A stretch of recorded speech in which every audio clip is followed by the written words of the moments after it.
All right, everyone. What I'm doing now is going through who I think are going to be all-stars. Actually, that's not true. I'm not going through who I think are going to be all-stars. I'm going through, at this point in the season, who I think should be all-stars, or my all-star team if I was the selection wizard at this point of the season. So we'll go through those. It's not as easy as you think. You've got to have 12 players for each team, 5 starters, 7 bench guys, and there are some positional issues as well. And when you get down to those last 2 to 3 spots, even in each conference for different reasons, it can get quite tricky. So we'll talk about the players that I've got here in my all-star team, which again, I did this last weekend, I think, and a couple of players have changed since then. And I imagine when I do this in 2 weeks' time that these players will have changed once more. It is quite up and down in terms of value. I can assure you that Goran Dragic won't be getting in this season. Let's go straight to the Western Conference. And my starters here, I think these guys pretty much pick themselves. You're going to have 3 front court guys and 2 back court guys as the starters. The 3 front court guys, as I said, that they all pick themselves. Kevin Durant, LeBron James, and Anthony Davis. I don't think anyone could have too much of a disagreement with those 3 guys in the Western Conference as the front court players. The 2 guards, a little bit hard to... Oh, actually...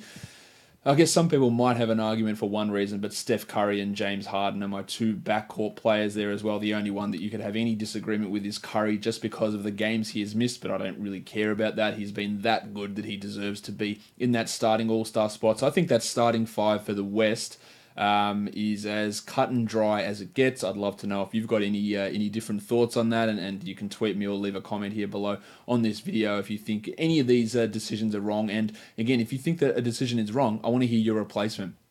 Don't just say that guy shouldn't be in or this guy should be in. Say this guy should be in place of this guy. That's what I want to hear, and I think it's gonna stir a little bit of debate or get at least people thinking, because it's not as easy to do to create your 12-man all-star team, and you're never going to get it 100% right, of course. So they're my starters in the Western Conference. It gets a little bit more difficult when we go to the bench. We've got to have 7 guys on the bench, 2 guards, 3 forwards, and 2 utilities. For those bench spots, and here is my bench team that we're bringing up. Let's go from the top down here. I've got Nikola Jokic in there as a bench player for his first All-Star berth. He's leading the NBA in box score plus minus. The Nuggets are right up the top of the Western Conference standings. He's 7th in win shares, 4th in VORP in all his advanced numbers. He's still even not shooting as well as what we would have hope from him. Only 48% from the field and 29% from 3, but he's averaging 17, 10, and 7.5.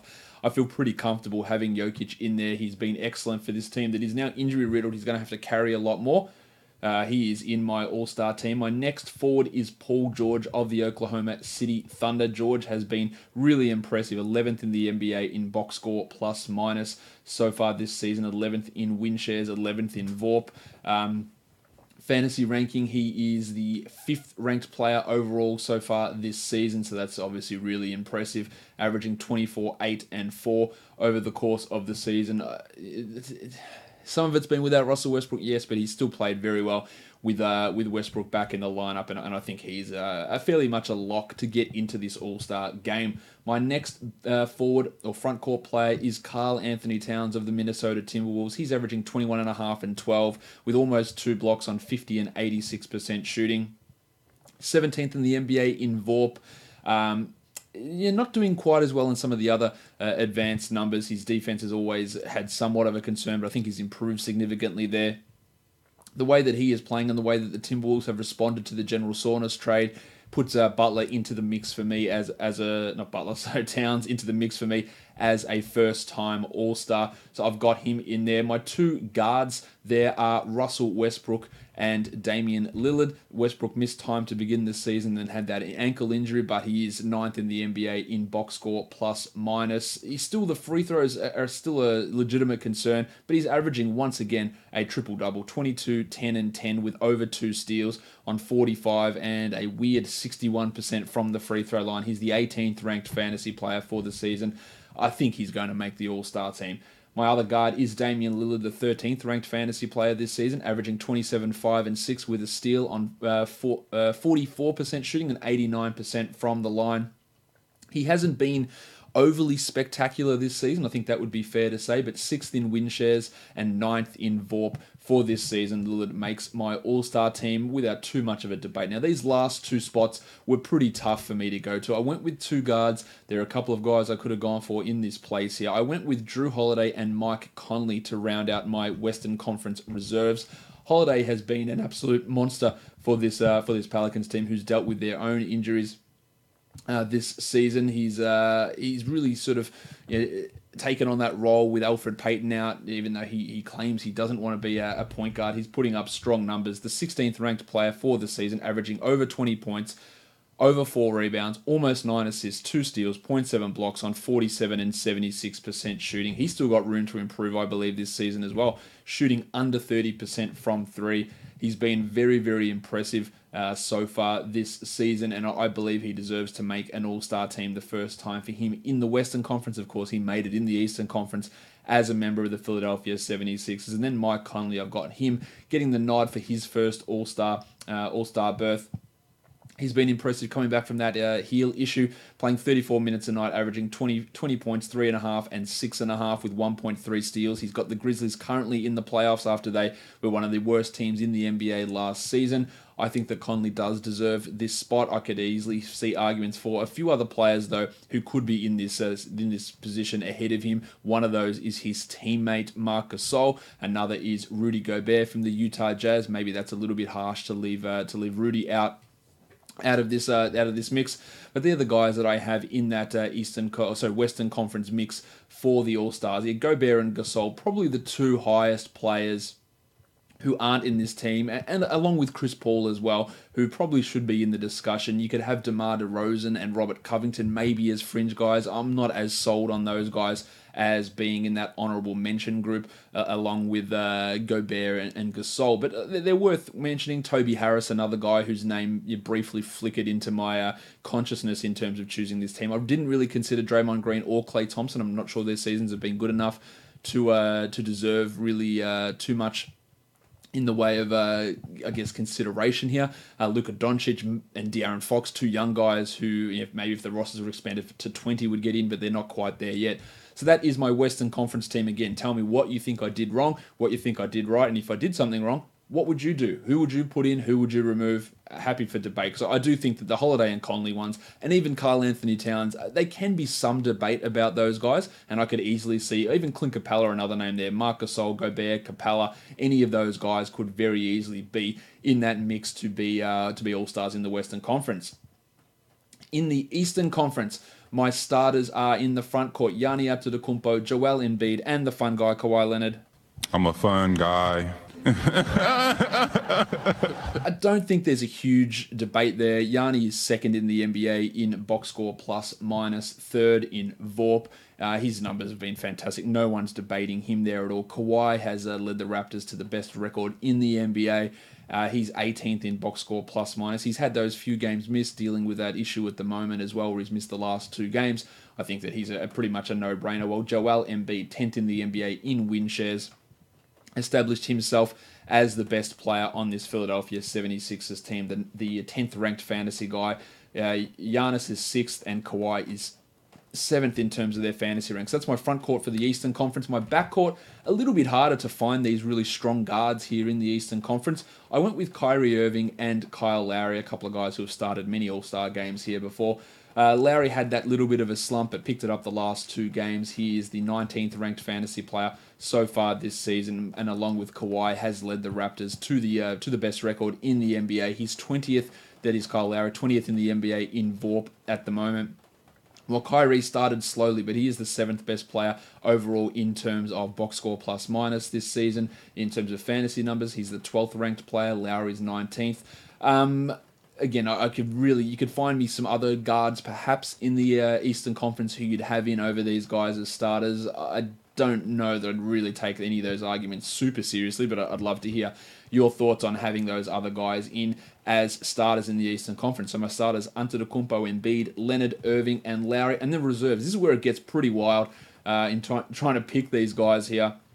Let's go with the 3 front court guys. I don't think we can avoid or ignore Nikola Vucevic of the Orlando Magic for a first All-Star spot. He's averaging 20.5 and 11.5.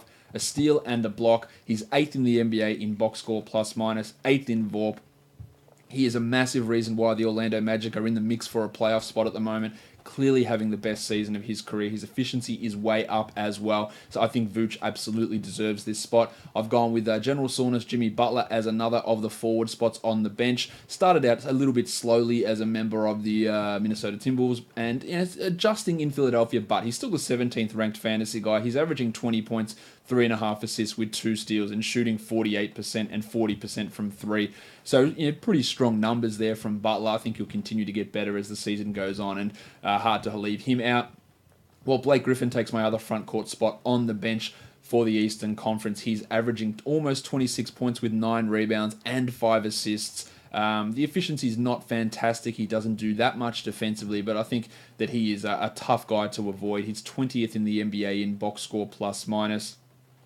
15th in VORP, another key reason why the Pistons are in that mix, like Nick Vucevic and the Magic in the mix for a playoff spot.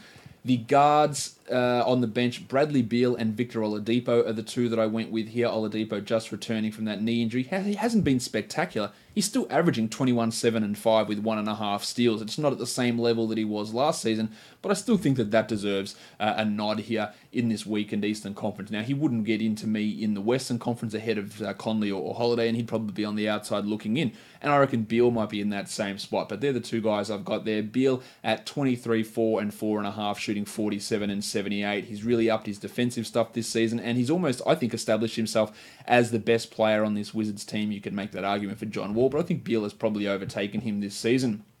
My last two spots in the conference, we're looking at the utility spots, the wild card spots, I think they're called, in that Eastern Conference. And these were tough ones as well. I could have gone with John Wall, and perhaps he gets in. Ben Simmons, another name that I left out. But I went with Pascal Siakam. I'm rewarding the Raptors. That's the right word, is rewarding the Raptors with a third All-Star. He's 16th in the NBA in box score plus minus. He is 12th in VORP. He has been an absolute monster this season. Now, it doesn't necessarily show up massively on the traditional box score, 14.5 points with 6 rebounds. The efficiency's through the roof. He's playing super defense. His passing has improved. He's a real handful for this Toronto team, and he's probably the most questionable of all my selections across both teams, but I love what he's done, and I think rewarding a player very similar to Draymond Green, not necessarily a high box score guy, but a guy that's just kicking ass when he's out there on the court. That's why I'm putting Pascal Siakam in. And my last one is Eric Bledsoe of the Milwaukee Bucks. Again, not quite, not super confident here. The 32nd ranked player in fantasy, averaging 16, 4, and 6 with 1.4 steals. It probably goes towards him more just so the Bucks get a second All-Star for how well they've been playing. He's still 19th in the NBA in box score plus minus and 17th in win shares. He's upped his defensive numbers. He's adapting to a slightly new role this season, and I think he's been relatively impressive for this team. In terms of guys who are perhaps unlucky to miss out in the Eastern Conference, you could make an argument for Zach LaVine, but his defense is atrocious and his team is terrible, but he has been impressive, averaging 24 points per game this season. Johnny Wall averaging 21 and 8.5. Ben Simmons averaging 15, 9, and 8. They're all guys who I could have had in that mix pretty comfortably. Andre Drummond a little bit further down the list, along with Chris Middleton. I also considered Serge Ibaka in that Pascal Siakam place, but I think I'd rather have what Siakam is doing for this team. And not really too many other players deserved consideration. Maybe Josh Richardson, but he's fallen off over the last couple of weeks for the Miami Heat. I don't think anyone else really deserves significant consideration in the Eastern Conference. Just Wall, Simmons, Drummond, those sort of guys, and I'm sure there's another Zach LaVine. They're the other guys who I think are honourable mentions to miss out on the All-Star. So that is, at this point, on December the 14th, my All-Star picks for the Western and Eastern Conference.